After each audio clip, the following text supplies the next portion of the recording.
പണ്ടത്തെ പോലെയല്ല ഇപ്പോഴുള്ള ലുവ, ചുവന്നലുവ, വെളുത്തലുവ, പച്ച നിറത്തിൽ വിൽക്കും ഹലുവ.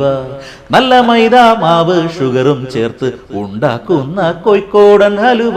പണ്ടത്തെ പോലെയല്ല ഇപ്പോഴുള്ള ലുവ, ചുവന്നലുവ, വെളുത്തലുവ, പച്ച നിറത്തിൽ വിൽക്കും ഹലുവ.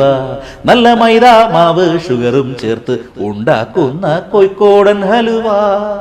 പെണ്ണ് കാണാൻ വരുന്നവർക്ക് കൊടുക്കും നല്ല ഹലുവ, അത് ബദാം ചേർത്ത ഹലുവ.